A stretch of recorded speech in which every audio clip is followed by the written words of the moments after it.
السلام علیکم ورحمۃ اللہ وبرکاتہ۔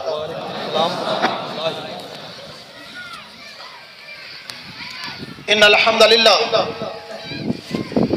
نحمده ونستعینه ونستغفره ونعوذ باللہ من شرور انفسنا ومن سیئات اعمالنا من يهده الله فلا مضل له ومن يضلل فلا هادي له،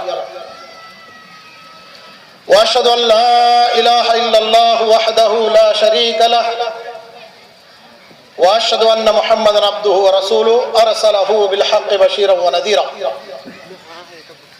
اما بعد فان خير الحديث كتاب الله وخير الهدي هدي محمد صلى الله عليه وسلم، وشر الامور محدثاتها وكل محدثة بدعة وكل بدعة ضلالة وكل ضلالة في النار۔ فاعوذ باللہ من الشیطان الرجیم، بسم اللہ الرحمن الرحیم۔ یا ایھا الذین آمنوا اتقوا اللہ حق تقاتہ ولا تموتن الا وانتم مسلمون۔ یا ایھا الناس اتقوا ربکم الذی خلقکم من نفس واحدہ وخلق منها زوجها وبث منهما رجالا كثيرا ونساء واتقوا الله الذي تساءلون به والأرحام إن الله كان عليكم رقيبا۔ يا أيها الذين آمنوا اتقوا الله حق تقاته ولا تموتن إلا وأنتم مسلمون۔ يا أيها الذين آمنوا اتقوا الله وقولوا قولا سديدا يصلح لكم أعمالكم ويغفر لكم ذنوبكم ومن يطع الله ورسوله فقد فاز فوزا عظيما۔ وقال الله تبارك وتعالى في موضع آخر: قد أفلح من تزكى وذكر اسم ربه فصلى بل تؤثرون الحياة الدنيا والآخرة خير وأبقى إن هذا لفي الصحف الأولى صحف إبراهيم وموسى۔ وقال الله تبارك وتعالى في موضع آخر: وَلِتُكْمِلُوا الْعِدَّةَ وَلِتُكَبِّرُوا اللَّهَ عَلَى مَا هَدَاكُمْ وَلَعَلَّكُمْ تَشْكُرُونَ۔ اور كما قال النبي صلى الله عليه وسلم: لِكُلِّ قَوْمٍ عِيدٌ وَهَذَا عِيدُنَا۔ ہر قسم کی تعریف، ہر قسم کی بڑائی، حمد و ثنا، ہر قسم کی شان و شوکت، ہر قسم کے رکوع، سجود، نماز، ہر قسم کی تسبیح، ہر قسم کی تحلیل، ہر قسم کی بڑائی بزرگی اسی اللہ رب العالمین احکم الحاکمین خالق کائنات مالک ارض و سما کے لیے لائق و سزاوار ہے، جس نے ہم تمام کو پیدا کیا،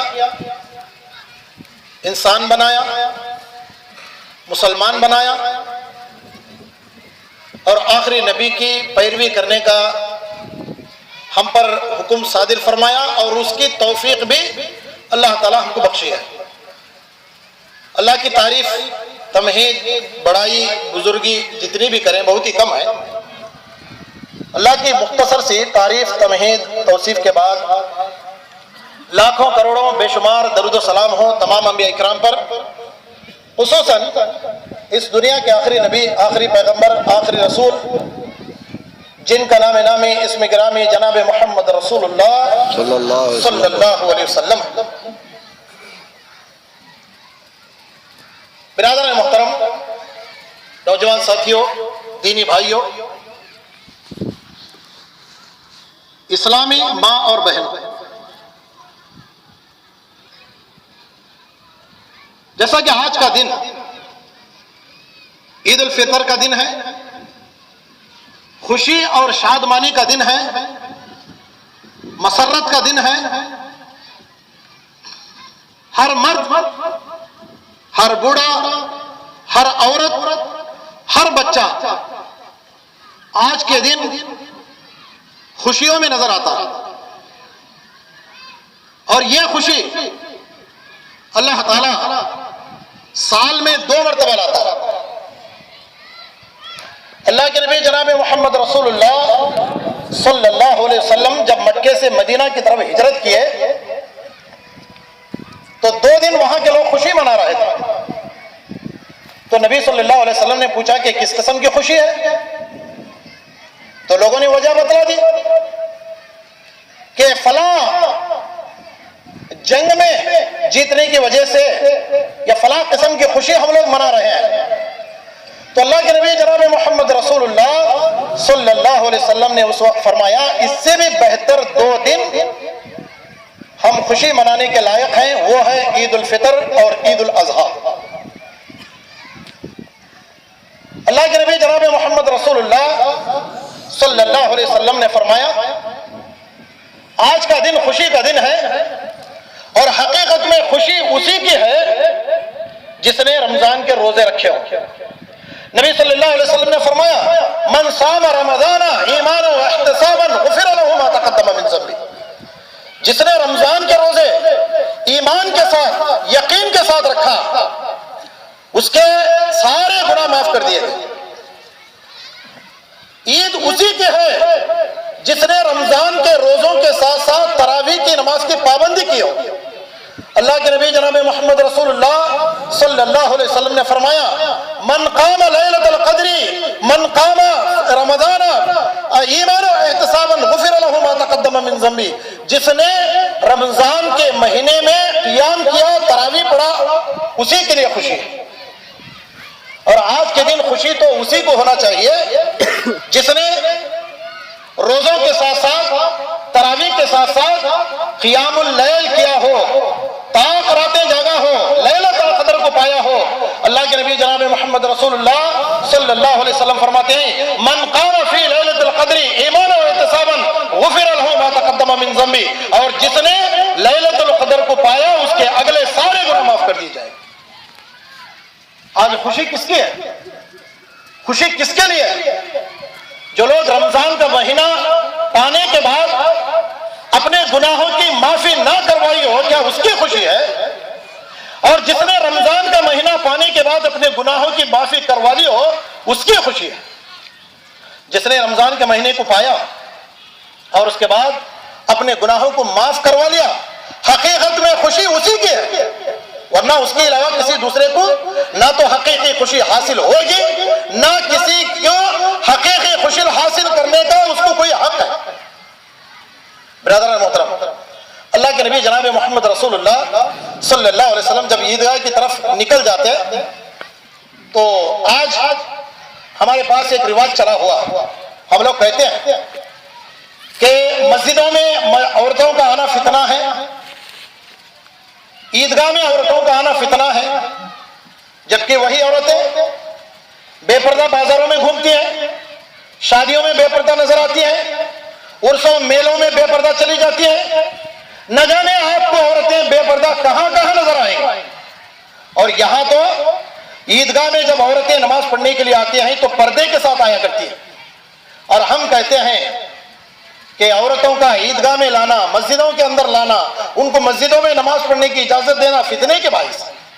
ارے جو لوگ یہ کہتے ہیں کہ عورتوں کا مسجدوں کے اندر آنا، عیدگاہ میں آنا فتنے کا باعث ہے، وہ حضرت عبداللہ بن مسعود رضی اللہ تعالیٰ عنہ کی اس حدیث پر غور کریں. حضرت عبداللہ بن مسعود رضی اللہ تعالیٰ عنہ فرماتے ہیں کہ اللہ کے نبی جناب محمد رسول اللہ صلی اللہ علیہ وسلم عورتوں کو عیدگاہ آنے کی ترغیب دلاتے تھے اور کہتے تھے کہ تم بھی عیدگاہ چلو. یہاں تک کہ حضرت عبداللہ بن مسعود رضی اللہ عنہ کہتے ہیں کہ اللہ کے نبی صلی اللہ علیہ وسلم ناپاک عورتوں تک بھی عیدگاہ آنے کا حکم دیتے تھے. وہ عورتیں عیدگاہ سے نماز کے وقت میں بازو بیٹھے رہیں لیکن مسلمانوں کی دعاؤں کے اندر وہ لوگ شامل رہیں. ام عطیہ رضی اللہ عنہا ایک صحابیہ ہیں، انہوں نے آ کر اللہ کے نبی صلی اللہ علیہ وسلم سے ایک مرتبہ پوچھا کہ اللہ کے نبی صلی اللہ علیہ وسلم جس کے پاس دوپٹہ نہ ہو، جس کے پاس اوڑھنی نہ ہو، جس کے پاس دونی نہ ہو، کیا وہ عورت بھی عیدگاہ جائے؟ کیا وہ عورت بھی عیدگاہ جائے؟ تو اللہ کے نبی جناب محمد رسول اللہ صلی اللہ علیہ وسلم نے فرمایا جس عورت کے پاس دوپٹہ نہ ہو اس کے لیے ضروری ہے کہ وہ دوسرے کے پاس اوڑھنی مانگ لے اور عیدگاہ کی طرف چلا جائے.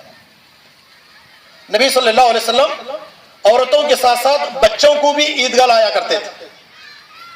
بچوں کو بھی عیدگاہ لایا کرتے تھے اور بچوں کو بھی وہاں پر نماز پڑھایا کرتے تھے. اور اللہ کے نبی جناب محمد رسول اللہ صلی اللہ علیہ وسلم کی ایک عادت تھی کہ اللہ کے نبی صلی اللہ علیہ وسلم مردوں کو نماز پڑھاتے, مردوں کو کچھ نصیحت کی باتیں کرتے, اس کے بعد عورتوں کے پاس جایا کرتے تھے, عورتوں کی جماعت کے پاس جایا کرتے تھے, عورتوں کی جماعت کو نصیحت کرتے, اللہ کے راستے میں خرچ کرنے کی ترغیب دلاتے اور اللہ کے راستے میں خرچ کرنے کے لیے عورتوں سے کہتے.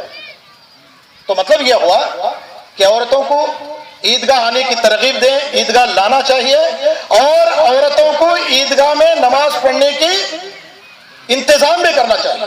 تو برادران محترم, آج دیکھیے یہ خوشی کا دن, شادمانی کا دن, مسرت کا دن, جس میں ایک آدمی بیٹھے تمام لوگ بیٹھے,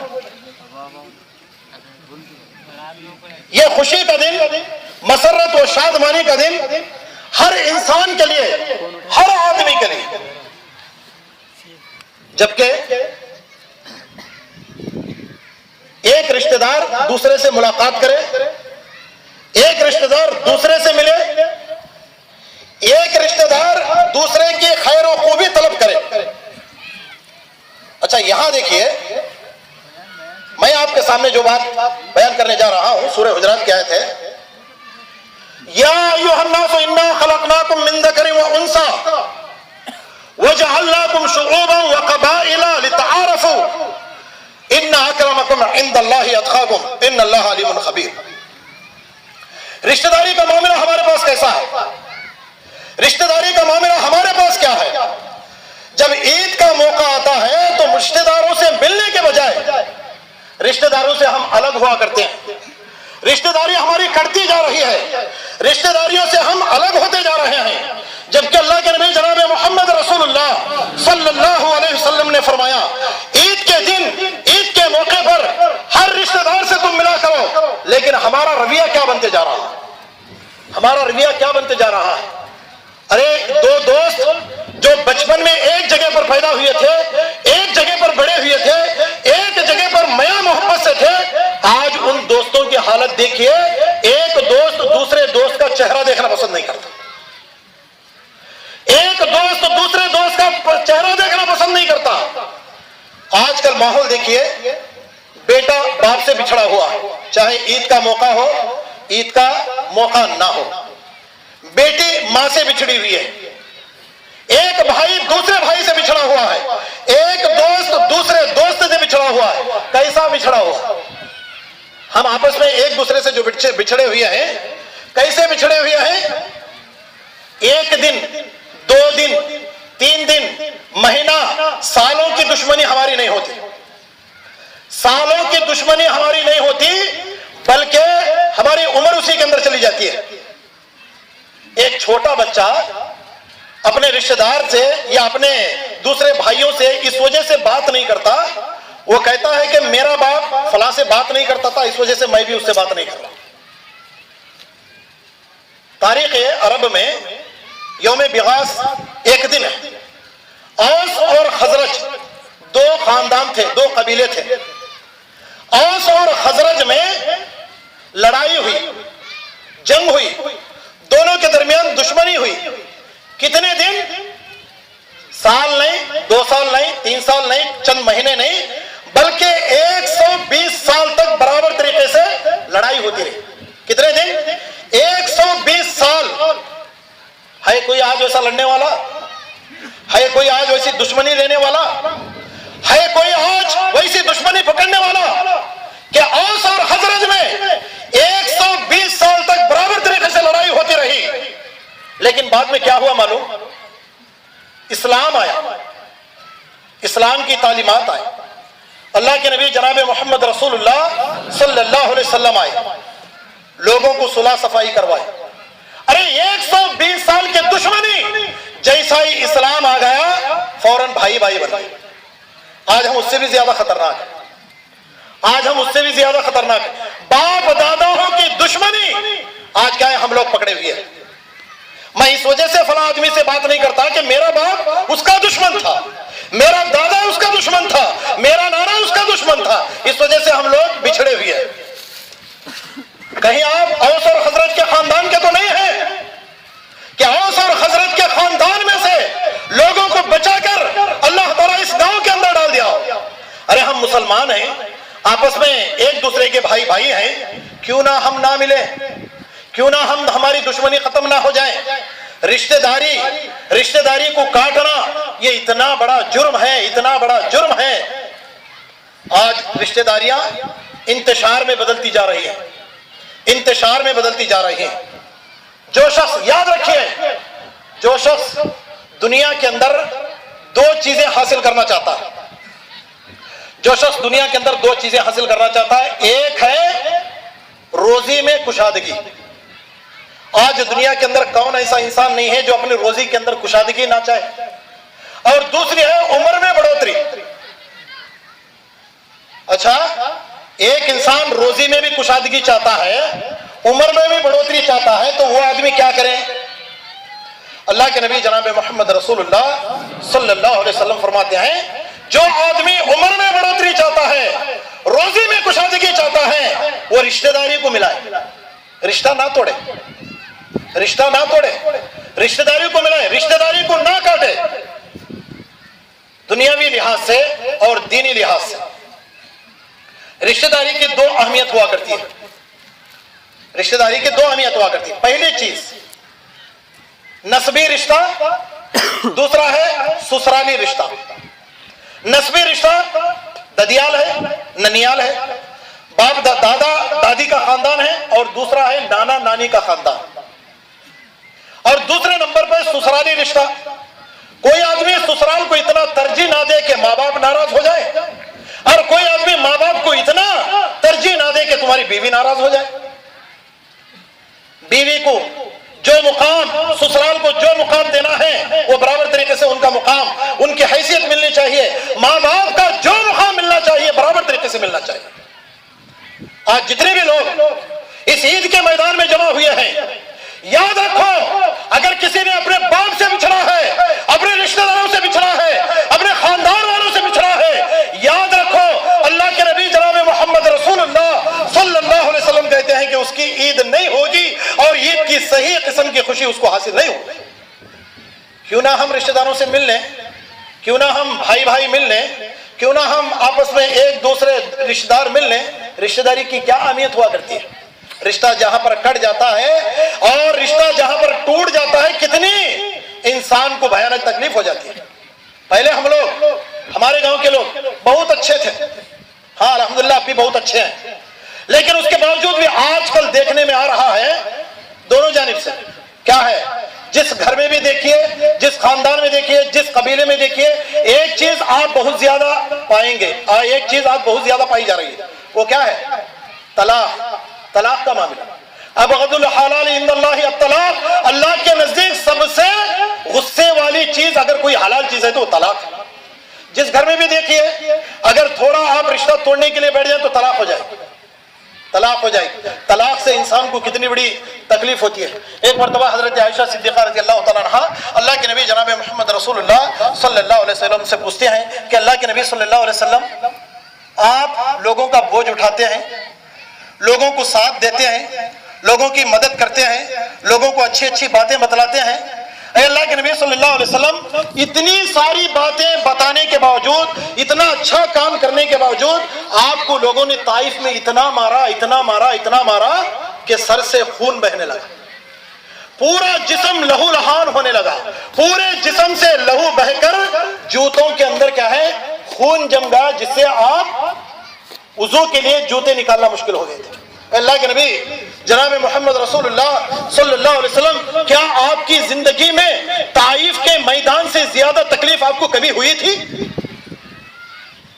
اللہ کے نبی صلی اللہ علیہ وسلم جواب دیتے ہیں، حضرت عائشہ پوچھتے ہیں کہ اللہ کے نبی صلی اللہ علیہ وسلم، طائف کے میدان سے زیادہ، طائف کے میدان سے بڑھ کر آپ کو کبھی تکلیف ہوئی تھی؟ اللہ کے نبی جناب محمد رسول اللہ صلی اللہ علیہ وسلم روتے جا رہے ہیں، کہتے جا رہے ہیں کہ ہاں عائشہ، مجھے طائف سے بڑھ کر، طائف کے میدان سے بڑھ کر، طائف کے میدان میں لوگوں نے مجھے مارا، طائف کے میدان میں لوگوں نے مجھے ستایا، یہاں تک کہ میرے سر کو اتنا مارا کہ میرے سر سے خون بہنے لگا، پیروں کے اندر خون جم گیا، عائشہ یاد رکھنا اس سے بھی بڑی تکلیف مجھے میری زندگی کے اندر ہوئی تھی. ارے وہ کون سا موقع ہے اللہ کے نبی صلی اللہ علیہ وسلم کو طائف کے میدان سے زیادہ ستایا گیا ہو؟ وہ کون سا موقع ہے جو اللہ کے نبی صلی اللہ علیہ وسلم کو طائف کے میدان سے زیادہ مارا ہو؟ اللہ کے نبی صلی اللہ علیہ وسلم فرماتے ہیں عائشہ سن لو، طائف کے میدان سے بڑھ کر میری زندگی کے اندر ایک مرتبہ مجھے تکلیف ہوئی تھی، ایک مرتبہ مجھے تکلیف ہوئی تھی. عائشہ پوچھتے ہیں کہ اللہ کے نبی صلی اللہ علیہ وسلم وہ دن کون سا ہے؟ وہ دن کون سا ہے؟ وہ کون سا ایام ہے جس میں آپ کو طائف کے میدان سے زیادہ تکلیف ہوئی تھی؟ اللہ کے نبی صلی اللہ علیہ وسلم پوچھتے کہتے ہیں عائشہ مجھ سے زیادہ مت پوچھو، مجھ سے کیا ہے وہ بات زیادہ مت کہنا. اللہ کے نبی صلی اللہ علیہ وسلم کی بیوی اللہ حضرت عائشہ صدیقہ رضی اللہ عنہا پوچھتے ہیں کہ اللہ کے نبی صلی اللہ علیہ وسلم وہ دن کون سا ہے؟ نبی صلی اللہ علیہ وسلم کیا فرماتے ہیں معلوم؟ میں نے اپنے دونوں بیٹیوں کو ابو لہب کے دونوں بیٹوں سے نکاح کروا دیا، شادی کروا دیا. میرے دونوں بیٹیوں سے ابو لہب کے دونوں بیٹوں سے نکاح ہوا. دیکھیے آج ہمارے اندر بھی دشمنی پائی جاتی ہے. ابو لہب نے نبی صلی اللہ علیہ وسلم کے ساتھ کیسی دشمنی کی؟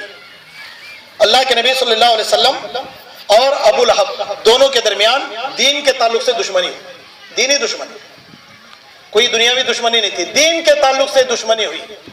الحب للہ البغض للہ. اگر ہم دشمنی کسی سے کر رہے ہیں بس ہمارا مقصد صرف دینداری ہوا کرتی ہے. دنیا کے لیے ہم کسی سے دشمنی نہیں کریں گے، دنیا کے لیے کسی سے ہم دشمنی نہیں کریں گے. اللہ کے نبی صلی اللہ علیہ وسلم فرماتے ہیں کہ عائشہ ابو لہب کے دونوں بیٹوں سے میری دونوں بیٹیوں کی شادی ہوئی. جب میرا اس کے درمیان دین کا رشتہ کٹ گیا، دین کے تعلق سے ہماری دونوں کی دشمنی ہوئی، ابو لہب اپنے بیٹوں کو بلاتا ہے، بلا کر کہتا ہے کہ بیٹو کیا تم میرے بچے ہو؟ کیا تم میرے بیٹے ہو؟ تو بیٹے دونوں کے دونوں کہتے ہیں کہ ہاں ابا جان، کیوں نہیں ہم اب تمہارے بچے ہیں. تو ابو لہب کہتا ہے کہ اگر تم اپنے باپ کو خوش کرنا چاہتے ہو نبی صلی اللہ علیہ وسلم کے دونوں بیٹیوں کو طلاق دے دو. نبی صلی اللہ علیہ وسلم کے دونوں بیٹیوں کو طلاق دے دو. بچوں نے باپ کی بات کو مان لیا، بیویوں کو بلایا اور بلانے کے بعد کہا کہ آج ہم دونوں بھی تم دونوں کو طلاق دیتے ہیں. یہ دونوں لڑکیاں اللہ کے نبی صلی اللہ علیہ وسلم کی دونوں بیٹیاں نبی صلی اللہ علیہ وسلم کے دربار میں گئیں، گھر کے بازو میں کھڑی اور دوپٹہ پڑا ہوا ہے اور زارا خطار رونے لگی، رو رہی ہیں بیٹیاں، رو رہی ہیں. اللہ کے نبی جناب محمد رسول اللہ صلی اللہ علیہ وسلم جیسے ہی بیٹیوں کی حالت کو دیکھا اللہ کے نبی صلی اللہ علیہ وسلم رونے لگے، کہہ رہے ہیں کہ بیٹیاں کیا وجہ ہے، کیوں رو رہے ہو؟ رونے کی وجہ کیا ہے، تم کیوں روتے ہو؟ دونوں بیٹیوں نے کہا کہ اللہ کے نبی اے ہمارے ابا جان، ہمارے دونوں شوہروں نے ہم کو طلاق دے دیا ہے، اس وجہ سے ہم تمہارے دربار میں آئے ہوئے. دیکھیں رشتہ داری جب کٹ جاتی ہے، ایک بیٹے کو اس کا داماد سما کر گھر واپس بھیج دیتا ہے، ایک بیوی کو اپنا شوہر اپنے باپ کے گھر بھیج دیتا ہے. باپ کی حالت کیا ہو جاتی ہے؟ کلیجہ منہ کو آ جاتا ہے. آج ہمارے خاندان میں کتنے ایسے واقعات نہیں ہو رہے، کتنے ایسے واقعات نہیں ہو رہے. ارے کوئی بڑی بات تھی کہ میاں بیوی مل جائے، داماد اور سترہ مل جائے، دوست کو دوست آپس میں مل جائیں، بھائی بھائی مل جائیں، ماں اور بیٹی مل جائیں اور بہنا مل جائیں. کون سی بڑی بات؟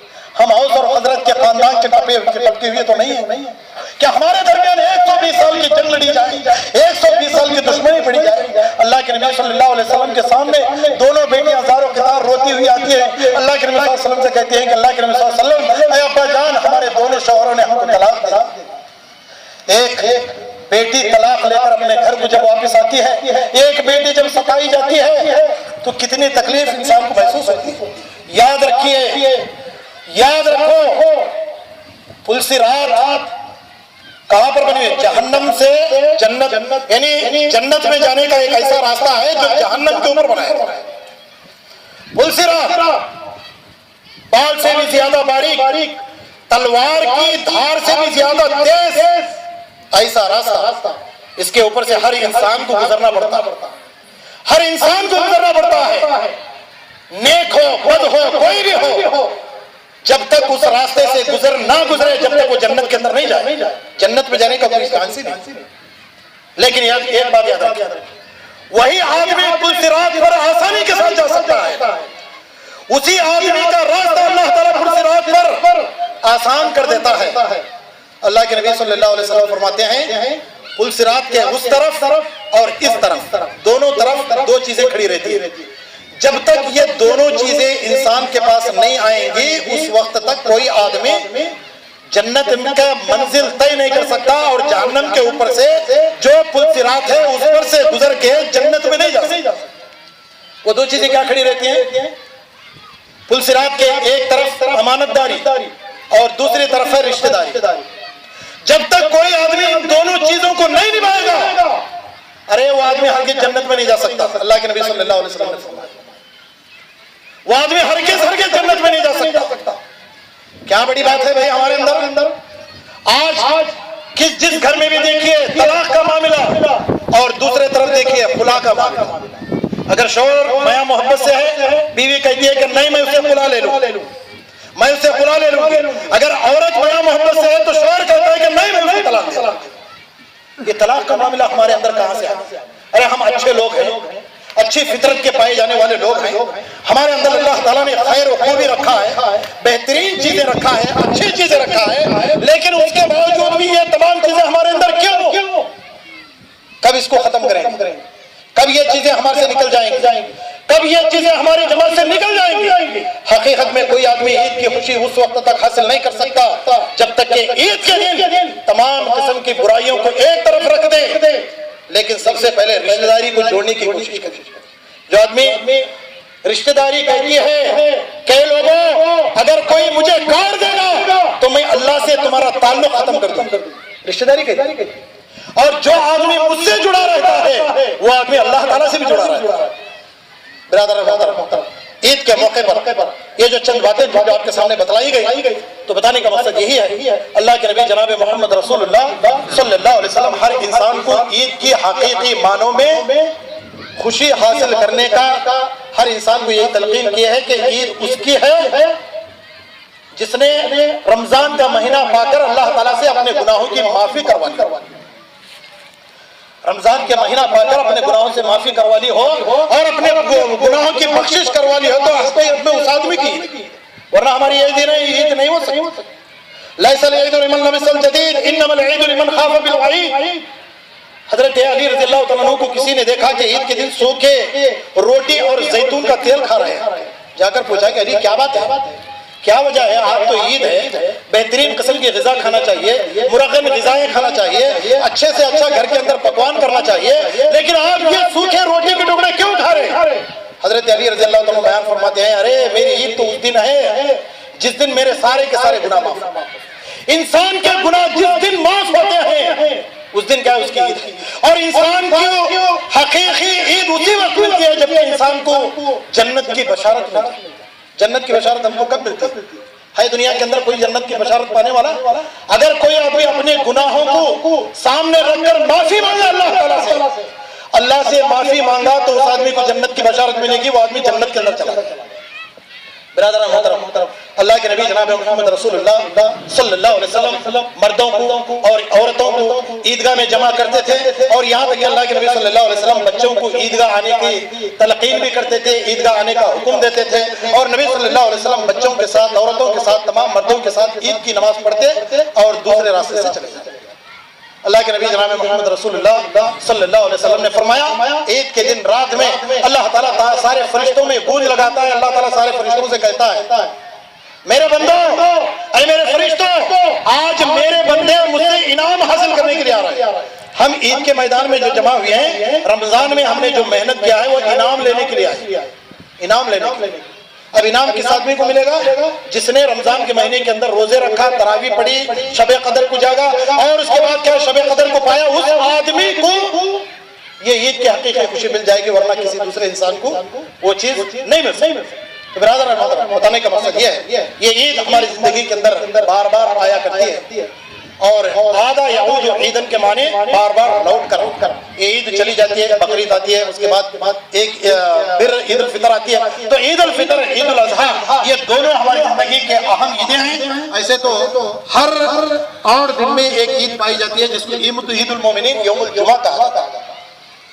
وہ عید المومنین یوم الجمعہ، ہر 8 دن کے اندر اللہ تعالیٰ نے ہمارے لیے ایک عید مقرر کیا، لیکن یہ 2 عیدیں جو ہمارے اندر پائی جاتی ہیں وہ عید الفطر اور عید الاضحیٰ۔ اللہ کے نبی صلی اللہ علیہ وسلم عید الفطر میں کچھ کھا کر آیا کرتے تھے اور عید الاضحیٰ میں بغیر کھائے کیا کر کیا ہے اللہ کے نبی صلی اللہ علیہ وسلم گھر جا کر کھایا کرتے تھے۔ تو چند یہ عید کے مسائل تھے جو آپ کے سامنے پیش کیے گئے۔ آخر میں اللہ تعالیٰ سے دعا ہے کہ اللہ تعالیٰ ہم تمام کو عید کے حقیقی خوشی حاصل کرنے کی اللہ تعالیٰ تمام کو توفیق عطا فرمائے۔ اللہ ہم تمام میں جو پریشان ہیں ان کو پریشانیوں کو دور فرما، اللہ ہمیں سے جو روزہ تھے ان تمام کے روزوں کو قبول فرما، اللہ ہمیں سے جو پریشان ہیں جو بیمار ہیں ان تمام کو صحت تندرست نصیب فرما۔